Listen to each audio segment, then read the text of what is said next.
Controversy erupts this morning over a planned U.S. visit to Greenland this week.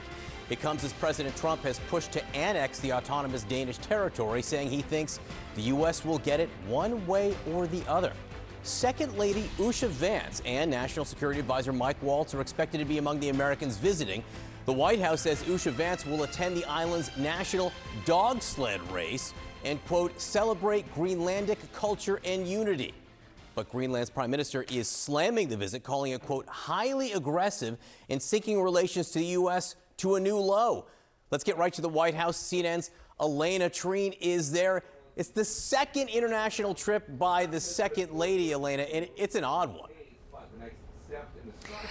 It is, and I think it just is really putting a further spotlight on this administration's desires to try and purchase Greenland, despite, of course, we're hearing repeatedly now, several different times over from both the leaders of Greenland, but also Denmark, that Greenland is not for sale. And just to back up here, to give you the big picture, I've talked to several White House and Trump administration officials about the president's desire to purchase Greenland and make it a U.S. territory. This both before he was in office and after he was sworn in. And part of the reasoning behind it is, one, they argue it would be economically beneficial to the United States. That's in part because Greenland has vast stores of rare earth minerals that are would be great for technology here in the United States. But another, and this is the key thing that I think the Greenland's prime minister was really focusing on here in his criticism of these visits, is there are national security interests as well. That's in part because the United States really sees Greenland as a way to try and curb both Russian and Chinese aggression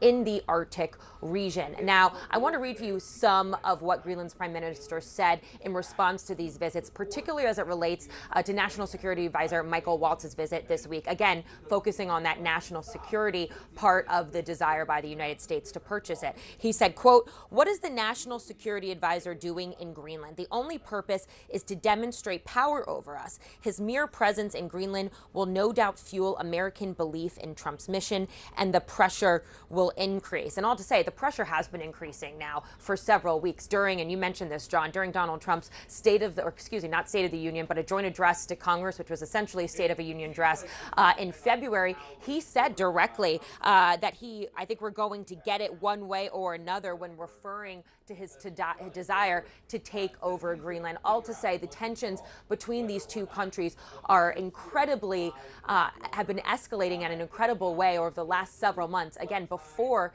the president even officially took office, those are only escalating further this week with these visits from the Second Lady and Michael Waltz. Meanwhile, a new round of negotiations in Saudi Arabia to end the war in Ukraine, and it comes as the special U.S. envoy is making comments that sound an awful lot like ones made by Vladimir Putin. Yeah, those comments by Special Envoy Steve Witkoff yesterday, who I will say is currently now leading that delegation in Riyadh with different representatives from the Kremlin, are quite concerning, I think, to the Ukrainians. And part of this is because, and we've heard this now repeatedly in our conversations, with our reporting with Ukrainian officials going out of these talks, is there's a big concern that perhaps President Donald Trump is so eager to get a deal and do it so quickly that that he may give away more to the Russians than they are willing to concede to. Now, we heard Witkoff essentially say this weekend that he takes Vladimir Putin, the Russian president, at his word, that he doesn't believe that he wants to take over Europe. Things that are, of course, very concerning to people in Ukraine as they're entering these talks. So this is a huge day for the broader ceasefire talks overall. We know that the goal here is really to hammer out, I'm told, specific language on the pathway to trying to find lasting peace between Russia and Ukraine. John? Elena Treen at the White House this morning, where there is, as always, a lot going on. Appreciate it. Leaders in Greenland are fighting back, saying what the White House calls a cultural visit is actually highly aggressive. Second Lady Usha Vance and National Security Advisor Mike Waltz are expected to be among the Americans traveling to Greenland later this week. The White House says that Usha Vance will attend the island's national dog sled race. Greenland's prime minister, though, responding with this, quote, What is the National Security Advisor doing in Greenland? The only purpose is to demonstrate power over us. Joining us right now is Alec Eisenstadt, national political correspondent with Politico and the author of the new book, Revenge, the Inside Story of Trump's Return to Power. It's good to see you, Alex. This also seems to be part of that inside story, is what kind of made me think of it. I mean, so many people saw what the Greenland issue as a trolling exercise. But what's the inside story here now? Mm-hmm. Well, it feels like it's becoming increasingly serious now, right? The fact that you have the National Security Advisor going, the fact that you have Usha Vance going, which itself is kind of interesting, right? Because now maybe she's going to start to become more of a prominent figure in this administration.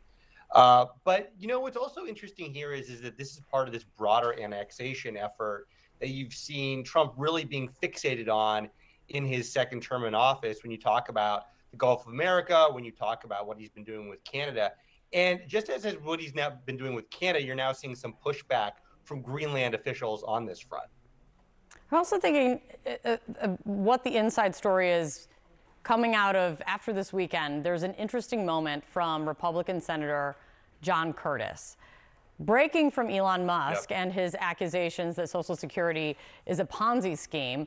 Curtis did say that Republicans aren't being honest with the American people about this. Let me play this. We're not being honest when we look people in the eye and say we're not going to touch it. If we don't touch it, it touches itself. You know that, right? That's not being honest with the American people. And I think that's one of the things that makes them not trust us. And he also said that there's the context to it, Alex, is that, you know, he said that the government needs to assure those in retirement or near retirement that their benefits won't be touched, but that younger people, they need to start that conversation that Social Security is insolvent. How is that going to land inside this White House, do you think?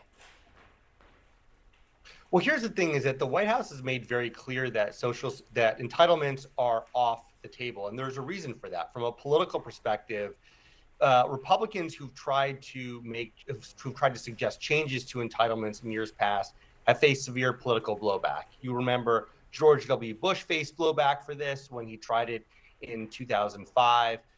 Paul Ryan in the early 2010s tried to talk about Social Security reform, faced tremendous blowback. So the White House is acutely aware of this. But now when you have someone like John Curtis going out there and talking about this, talking about making changes, Curtis, by the way, has been outspoken, says he wants to be the tip of the spear in terms of being able to talk about potential reforms to entitlements. It potentially creates an opening for Democrats to run on in next year's midterms. It's also reminded me of something the Commerce Secretary said last week about also Social Security on a podcast. Let me remind people. Let's say Social Security didn't send out their checks this month. My mother-in-law, who's 94, she wouldn't call and complain. She just wouldn't. She'd think something got messed up, and she'll get it next month. A fraudster always makes the loudest noise, screaming, yelling, and complaining. You talked about how the White House has been clear. They say they're not going to touch it. They just want to root out waste, fraud, and abuse from Social Security. But what is the inside scoop when it comes to Lutnick and Trump's return to power? Right. So Lutnick is a guy who he's ruffled some feathers in Trump world because he has a reputation for going a little bit off message sometimes. And you look at what Democrats could do with that clip is they could send it around, easily use it in TV ads. Why? Because Lutnick himself is a billionaire. It might not be the best look for the Republicans politically to have a billionaire going out and talking about cutting entitlements like that. So it's interesting because Lutnick is a guy who became prominent in Trump world towards the end of the campaign. He showed up at the Madison Square Garden event, appeared with Elon Musk. And ever since then, he's become known as a bit of a bomb thrower on television. You remember that last week he also was on TV and suggested that people buy Tesla stock, which was also sort of surprising. Yeah, I'd say so. But just the beginning, potentially. Alex, thank you very much. Congrats on the book. It's good to see you.